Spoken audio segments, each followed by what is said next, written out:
یہ بات بڑی اہم ہے کہ جس نبی کی امت ہلاک ہو جاتی دعوت نبوت کو رد کرنے کے باعث اور نبی وہاں سے ہجرت کرتے تو وہ شہر مکہ آ جاتے، کیوں رہے عمر بھر، کیوں مدفون ہوئے؟ چنانچہ حدیث میں آتا ہے، ایک خاص بات آج حدیث کوٹ کرنا چاہتا ہوں، بہت کم موقع ملا ہوگا آپ کو سننے کا۔ حدیث میں آتا ہے ہر پیغمبر جب تک امت ان کی دعوت پہ لبیک کہتی تو وہ ان کے ساتھ رہتا، یہ بات یاد رکھنے والی، اور جب امت ان کی دعوت کو رد کر دیتی، منکر ہو جاتی اور اللہ کا عذاب اترتا تو وہ نبی وہاں سے ہجرت کر جاتے۔ ان کو پتہ تھا ان کی کتابوں میں کہ نبی آخر زمان پیدا کہاں ہوں گے، ان کے علم میں تھا کہ کعبۃ اللہ والے شہر مکہ میں پیدا ہوں گے، وہ حج کریں گے عرفات اور مینا کے میدانوں میں، وہ ہجرت کریں گے سوئے مدینہ۔ ان کو مکہ اور مکہ کے گرد و نواح کا تذکرہ ان کی کتابوں میں موجود تھا۔ قرآن کی نص آ گئی نا، یجدونہ مکتوبا عندہم فی التوراۃ والانجیل، اور پھر ان کتابوں میں تذکرے آئے ہیں سب، مکہ کے، وادی بطحا کے، وادی فاران کے تذکرے۔ چنانچہ جب ان کی امتیں ان کی دعوت کو رد کر دیتی اور وہ وہاں سے ہجرت کرتے تو اکثر انبیاء اپنے ملکوں کو چھوڑ کر دیدار مصطفیٰ کے لیے، حضور علیہ السلام کا زمانہ پانے کے لیے، حضور سے بیعت کرنے کے لیے، حضور کی امت میں شامل ہونے کے لیے دور دراز سے انبیاء سفر کر کے مکہ آ جاتے۔ یہ بات بڑی اہم ہے، دور دراز سے سفر کر کے مکہ آ جاتے۔ اب یہ جو میں بات کر رہا ہوں سنیے، اس کو امام ابن ابی حاتم نے اپنی تفسیر میں روایت کیا، امام ابن جریر نے روایت کیا، اس کو امام ازرقی نے اخبار مکہ میں روایت کیا، اور روایت حضرت عطا بن صائب سے ہے، اور وہ روایت کرتے ہیں حضرت عبد الرحمن بن ثابت سے، اور جلیل القدر ثقہ تابعی ہیں۔ وہ کہتے کہ جس نبی کی امت ہلاک ہو جاتی دعوت نبوت کو رد کرنے کے باعث اور نبی وہاں سے ہجرت کرتے تو وہ شہر مکہ آ جاتے اور عمر بھر آمد مصطفیٰ کے انتظار میں مکہ رہتے، یہی عبادت کرتے، یہی وفات ہوتی، یہی دفن ہو جاتے۔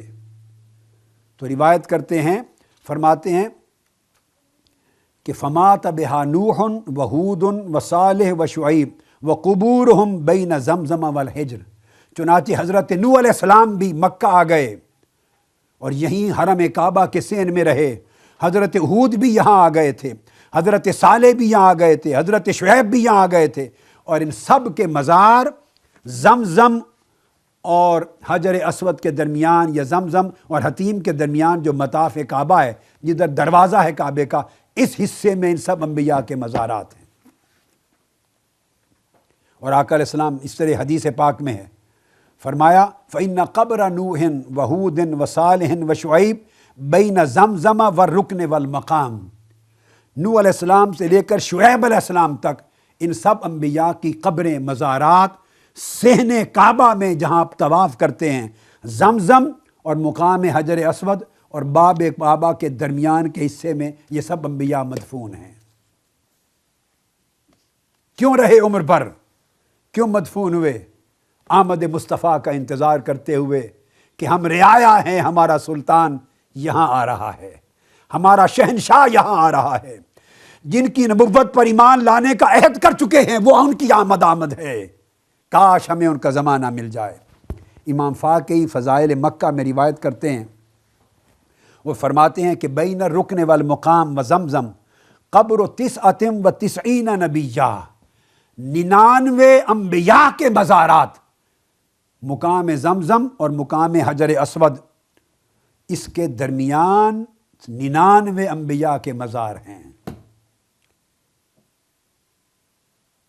99 انبیاء کے مزار ہیں۔ اور جب آپ حج کرتے ہیں تو آپ ان سینکڑوں انبیاء کا عرس بھی کرتے ہیں۔ اور فرمایا قبر ہود، شعیب، صالح اور اسماعیل علیہ السلام، ان ساروں کی الذی کان فیہ الحجر الاسود، اس مقام پر ہے جہاں حجر اسود نصب کیا ہوا ہے، اس کے نیچے ان کے مزارات ہیں۔ اسی طرح حضرت عبد الرحمن بن ثابت سے حضرت عبداللہ بن دمرہ السلولی روایت کرتے ہیں، یہ دونوں جلیل القدر ثقہ تابعی ہیں، اور حضرت عبداللہ بن دمرہ السلولی کہتے ہیں کہ میں نے حضرت عبد الرحمن بن ثابت کے ساتھ طواف کیا، دونوں تابعی ہیں اور اسماء و رجال کی کتب میں دونوں ثقہ ہیں، اور انہوں نے مجھے رکن اور مقام، رکن یمانی اور مقام حجر اسود کے درمیان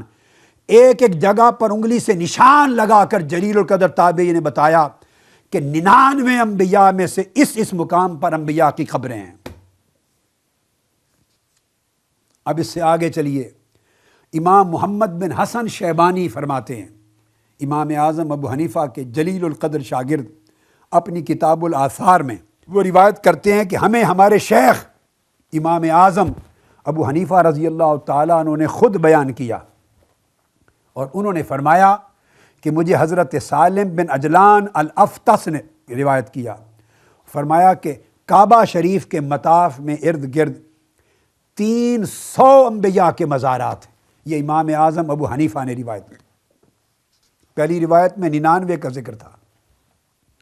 امام اعظم نے روایت کیا سند کے ساتھ کہ 300 انبیاء کے مزارات حول کعبہ ہے، کعبہ کے ارد گرد مطاف میں ہیں۔ اور یہی روایت حضرت حماد بن سلمہ سے بھی ہے، وہ عطا بن صائب سے اور وہ عبد الرحمن بن ثابت سے کرتے ہیں، اور اسی کو امام حاکم نے مستدرک میں روایت کیا، اسی کو امام ابو الولید نے تاریخ مکہ میں روایت کیا، اسی کو امام ابن سعد نے طبقات میں روایت کیا، اسی کو ازرقی نے آگے روایت کیا، اور امام ابو یوسف نے بھی کتاب الآثار میں اس کو روایت کیا امام اعظم ابو حنیفہ کی روایت کے ساتھ۔ 300 انبیاء کے مزارات، یہ مزار کیسے بنے؟ یہاں سے ہزارہ میلوں کی مسافت طے کر کے، جہاں ان کی امتیں نہیں تھیں، ان کی قومیں نہیں تھیں، ان کے قبائل نہیں تھے، ان کی ولادت کی جگہ نہیں تھی، ان کے شہر نہیں تھے، اجنبی جگہ تھی اور ویرانہ تھا، شہر آباد نہیں تھا۔ وہاں چل کے یہاں کیوں رہے؟ اور ایک زمانہ تھا جب کعبۃ اللہ طوفان نوح کے بعد اٹھا لیا گیا تھا، ابراہیم علیہ السلام کے زمانے تک، اس وقت تک کعبۃ اللہ بھی موجود نہ تھا۔ یہ سب انبیاء سفر کر کے سینکڑوں یہاں مدفون کیوں ہوئے؟ انتظار کرتے رہے اپنے سلطان اور شہنشاہ کی آمد کا، کہ ان کی آمد کاش ہمارے زمانے میں ہو جائے، ہم ان کی قدم بوسی کر سکیں، ان کی امت میں آ سکیں۔ اور یہی وفات ہو گئی، یہی قبریں بنی۔ اور صرف یہاں نہیں، ان کو معلوم تھا کہ حج کے مقام، یہ مینا کے مقام پر مسجد الخیف ہے، 3 دن لوگ وہاں قیام کرتے ہیں، 3 دن مینا میں،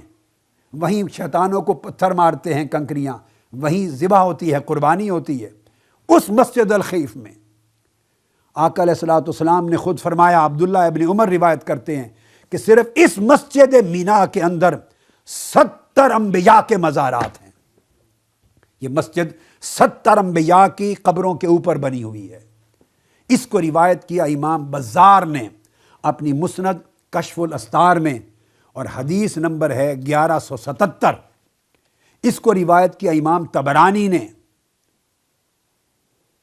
اور اس کو روایت کیا امام ابراہیم بن تہمان نے منصور سے، انہوں نے مجاہد سے، انہوں نے عبداللہ بن عمر سے، اور اس کی توثیق کی، اس کو ثقہ اور صحیح کہا حافظ ابن حجر عسقلانی نے مختصر زوائد البزار میں، اور کہا ہوا اسناد صحیح، اس کی سند صحیح ہے۔ اور حافظ حیتمی نے مجمع الزوائد میں کہا کہ بزار کی روایت کے رجالہ ثقات ہیں، اور غایت صحت میں ہے یہ روایت۔ اب یہ بتانا مقصود یہ تھا کہ انبیاء علیہ السلام چونکہ آقا علیہ السلام کی سلطنت کے فرد تھے، اور حضور کی نبوت و رسالت اور آپ کی سلطنت و بادشاہت پر بیعت کر چکے تھے، اللہ رب العزت کی ذات کی بارگاہ میں میثاق دے چکے تھے، اس لیے ہر کوئی حضور کے دیدار کا متمنی تھا، اور میں کہوں گا ہر نبی مصطفیٰ کا عاشق تھا۔